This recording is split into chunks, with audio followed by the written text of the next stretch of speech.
السلام عليكم، كي دايرين؟ لاباس عليكم؟ كلشي بخير؟ كنتمنى تكونوا بخير وعلى خير. مرحبا بكم في قناه مطبخ حلويات شوشيتا. اليوم ان شاء الله جيتكم فيديو جديد مع وصفه جديده. اليوم ان شاء الله جيت نحضر معكم كرواسه كتجي رائعه جديده في الشكل وفي المذاق. خليكم مع المقادير وطريقه التحضير. المقادير ديالنا: عندنا 2 بيضات، نص كاس ديال الحليب، نص كاس ديال الزيت الزيتون، عندنا ساشيه ديال الفاني، وعندنا ساشيه كاكاو، وعندنا زبده ديال باتيسري 250 غرام، عندنا معلقه ديال الخميره، وعندي الخل، عندي 125 غرام ديال الدقيق. هنا غادي نضيف نص كاس ديال الحليب،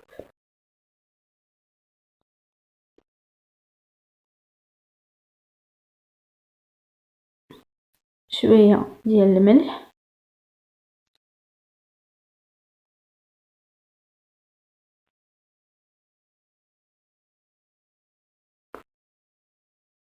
عندي هنا معلقه كبيره ديال السكر. تقدروا ديروها، تقدروا ما ديروهاش حسب الاختيار ديالكم، ولكن كتزيد نسمة الكرواسه ديالنا. دينا معلقه كبيره ديال الخميره ديال العجينه الخبز،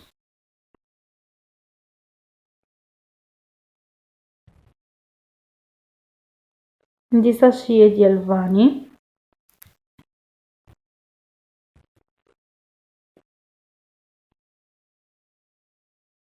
عندي نص كاس ديال زيت الزيتون،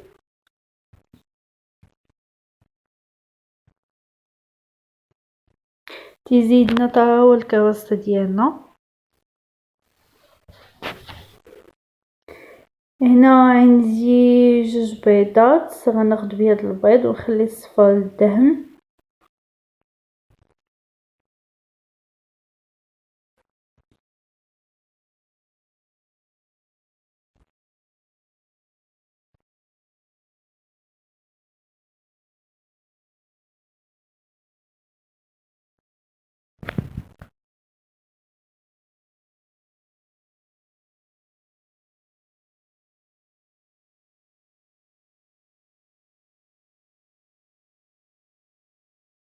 هنا غنضيف نصف، عندي 125 غرام ديال الدقيق، غادي نضيف نصف.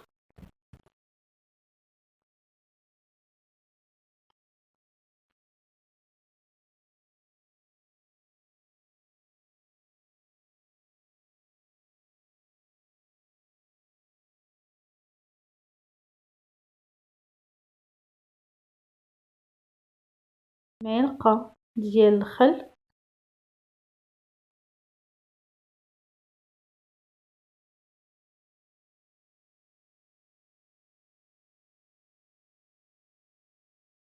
غادي نطحنوا الكل جيدا. ضفت نصف ديال الدقيق فاش غادي نخلطوا المكونات ديالنا. غادي نضيفوا النصف الاخر اللي بقى لينا نتاع الدقيق.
كتجي.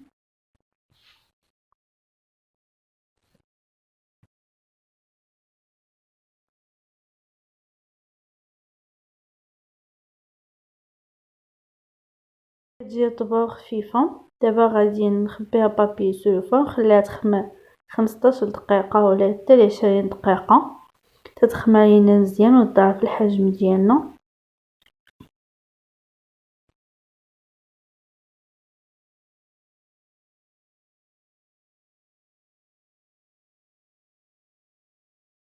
خمرات لينا العجينة 15 دقيقة. ضفت النصف الاخر ديال الدقيق باش نعجنو العجينة ديالنا، باش نجمعوها. لما عجنا العجينة ديالنا كنجمعها ندلكها واحد شوية. الكواسة ديالنا كتحتاج واحد شوية ديال الدليك. انا نزلتها من العجانة وبقيت كندلك فيها بحال هذا الشكل.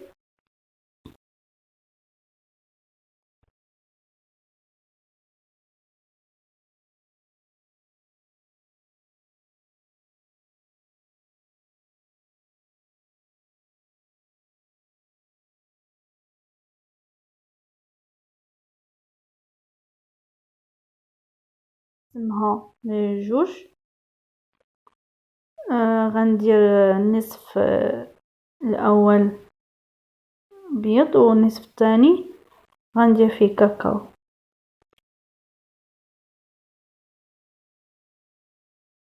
دابا غادي غنقسمها على هذا الشكل زائد، وغادي نفتح الجوانب ديالي.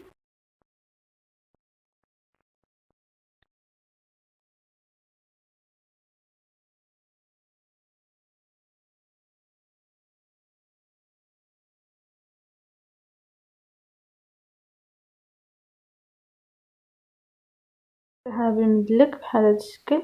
كما كتشوفوا ما كنقصش الوسط، كنخلي داك الوسط منفوخ، كنقيس الجوانب كندلكهم شويه. هنا خديت الزبده ديالي ضربتها واحد شويه وخرجتها قبل من الثلاجه. ما نخدموش الزبده ديالنا هذا نخرجوها من الثلاجه ونخدموا بها، خصنا نخرجوها قبل الا بغينا نخدموا بها.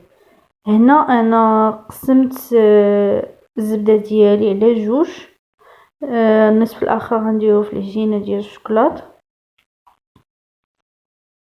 باش ما تجيناش ميدمه بزاف. الاطراف ديالي كما كتشوفوا الجهه اللي جمعتها ما جمعتش الجهه اللي قبلتها، تنبقاو غاديين بحال هكا حتى نجمعوا الاطراف كاملين. هانتوما كما كتشوفوا تجمعت الاطراف كاملين بحال هكا، ونخليها حتى ترتاح شويه ومن بعد غادي ندلكها. هنايا العجينه ديالي الثانيه اللي قسمت غادي ندير فيها واحد 2 معالق ديال الكاكاو.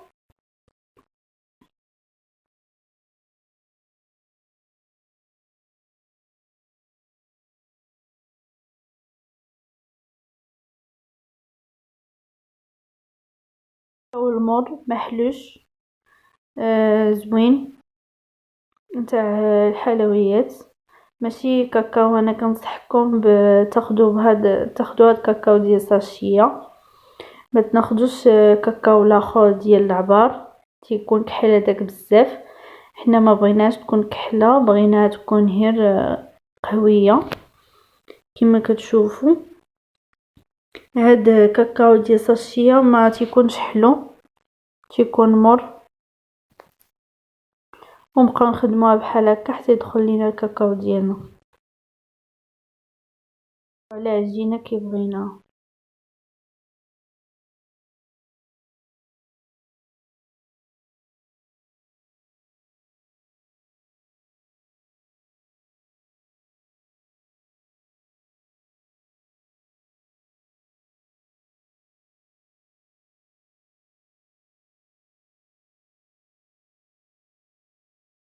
ديالنا كما كتشوفوا بحال هكا.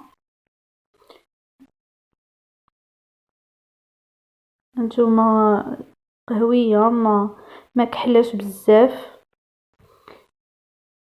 هنا انا غادي نقسمها كما دات الاولى، كما دات العجينه ديالنا الاولى. يعني غنحل الجوانب بالمدلك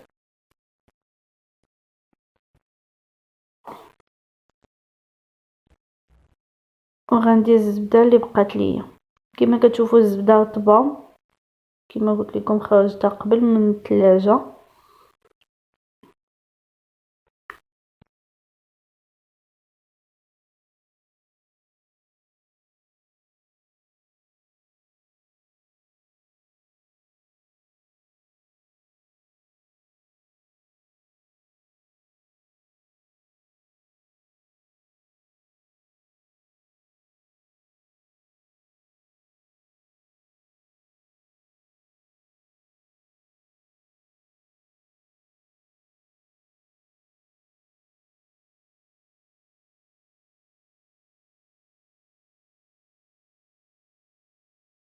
غادي نرش الدقيق باش نبدا نورق في العجينه ديالي الاولى. كما كتشوفوا على شكل مستطيل.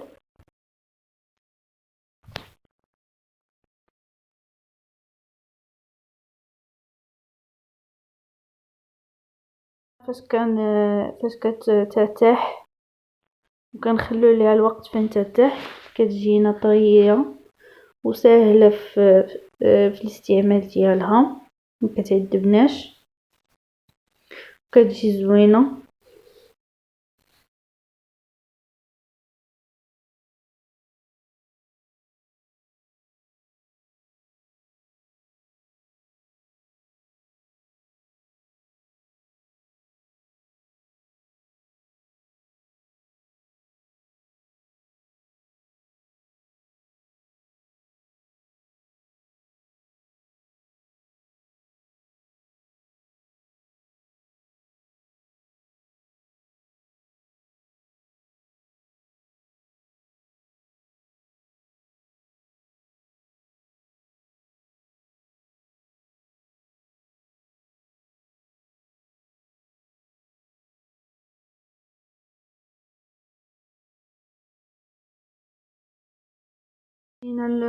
ديال المورقه اللي صوبت معكم هكا وصفه ديال ماشي بحال الاولى اللي صوبت معكم.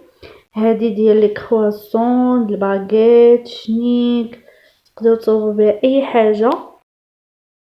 هذيك صوبنا ورقنا التوراق، درنا ثلاثه ديال التوراق، ورقنا 6 ديال التوريقات عاد خدمنا بها.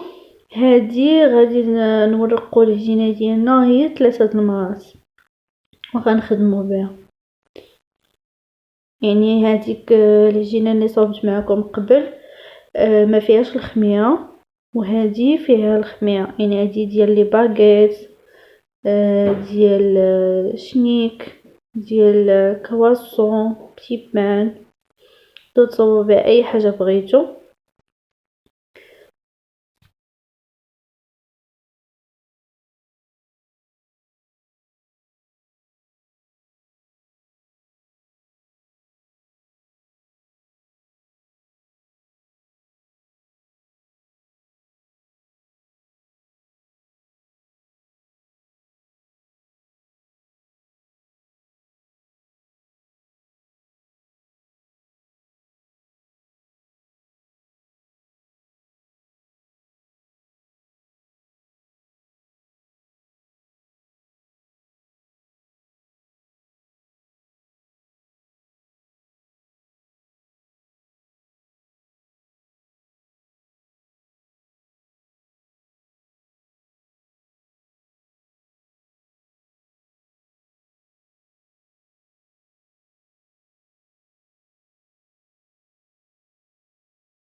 كما كتشوفوا انا طويتها النوبه الاولى، هذه دابا النوبه الثانيه، ودابا باقا النوبه الثالثه وغنخدمو بالعجينه ديالنا.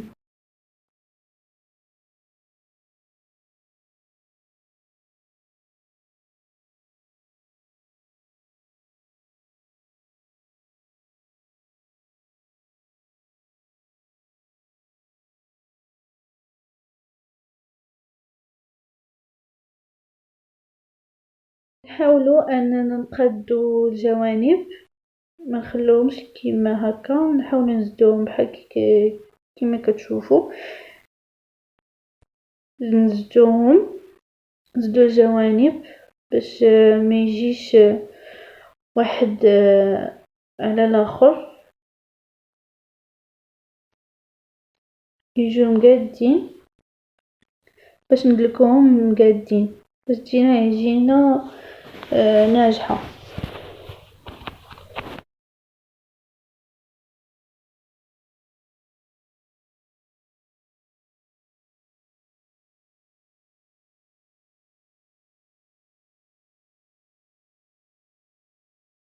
كما كتشوفوا انا صافي هذيك ورقت العجينه الاولى، دابا غادي نورق العجينه الثانيه ديال الشوكولات بحال نفس الطريقه، نفس الطريقه غادي ندلكها 3 د المرات حتى نكمل، ومن بعد نخدم بالعجينه ديالي. حاولوا انكم تقادو العجينه، ما نخلوهاش مفروته مع الاخرى باش نبونطويو، باش تجينا العجينه ديالنا ناجحه.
وما هي العجينة ديالي بعد ما قسمتها.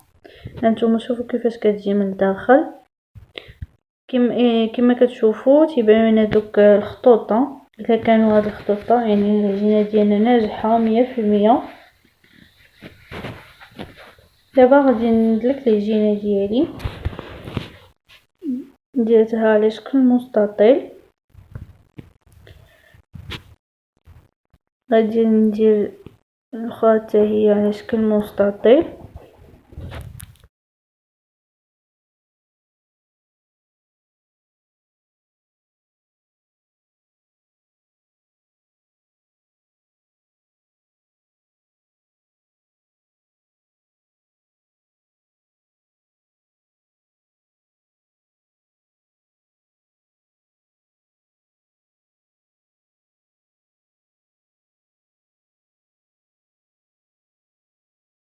دلكت العجينه ديالي، درت هذه العجينه ديالي بالشكلاط، دلكتها حتى هي على شكل مستطيل ودرتها فوق العجينه ديالنا البيضاء. دابا نحيد الجوانب كما كتشوفوا، حيدت الجوانب ديالي باش تجيني مثلثات متساويه وتجيني العجينه ديالي مقاده. غندلكها واحد شويه.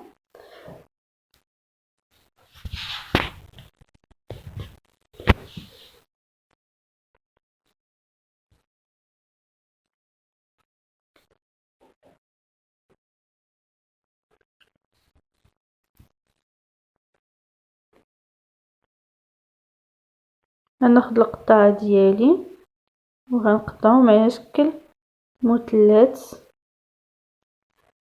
هانتوما كما كتشوفوا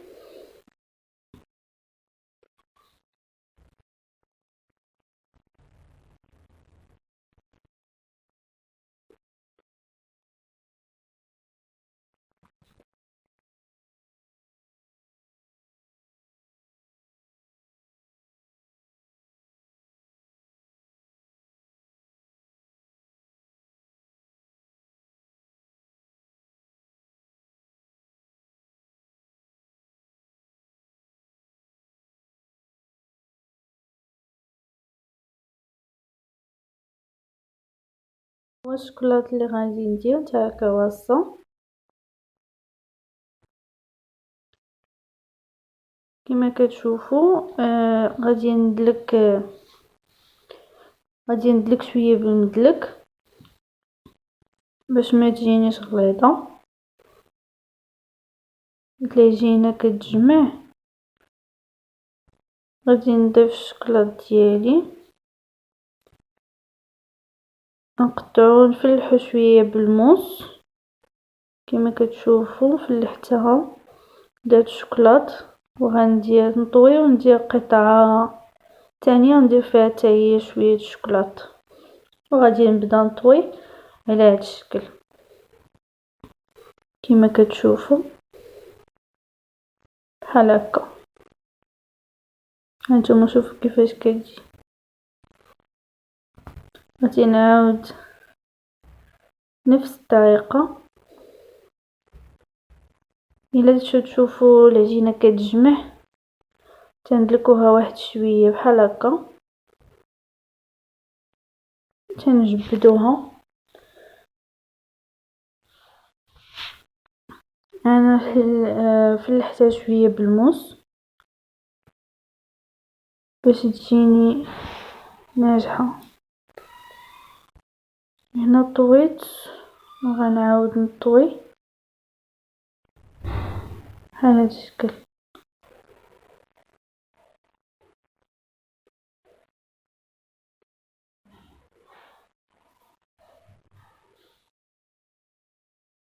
تنكمل.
هانتوما كما شفتوا انا خليتها تخمات.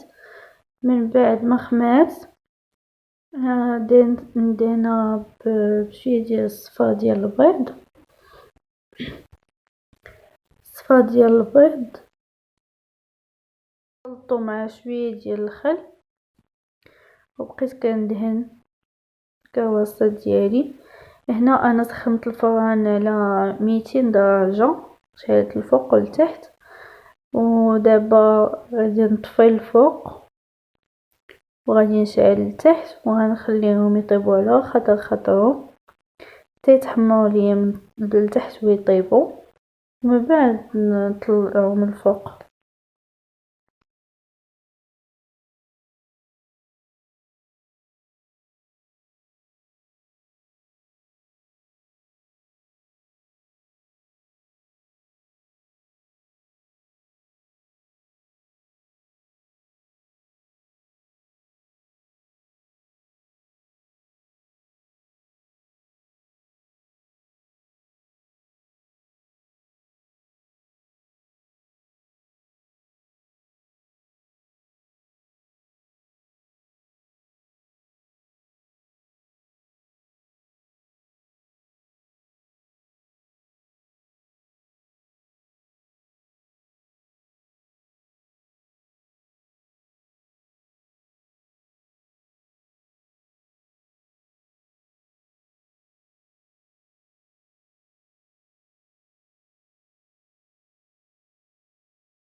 بعد ما دهنتو بالصفا ديال البيض، هنا عندي شويه ديال اللوز مهرمش، يعني درتو من الفوق.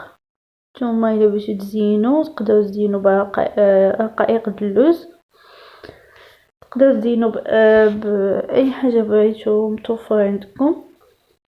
انا هنا عندي شويه د اللوز، زينتو بشويه ديال اللوز.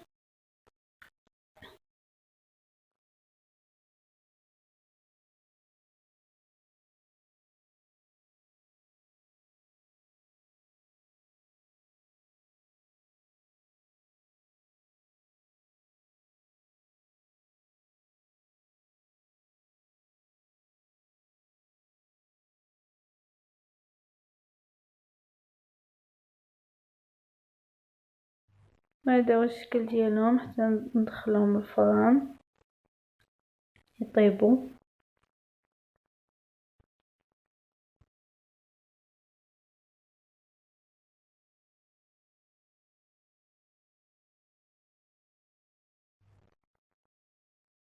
وهذا هو الشكل ديال الكواسه ديالنا بعد ما خرجناها من الفران. هانتوما شوفوا كيفاش تجي زوينه بزاف وريحتها غزاله، كنتمنى انكم تجربوها. وهذا هو الشكل النهائي ديال الكواسه ديالنا. هانتوما كما كتشوفوا زينتها باللوز ودرت ليها شويه ديال السكر كلاصي، كتجي زوينه بزاف، شكلها رائع، مذاق هائل. كنتمنى انكم تجربوها، شوفوا كيفاش كتجي غزاله. السلام عليكم.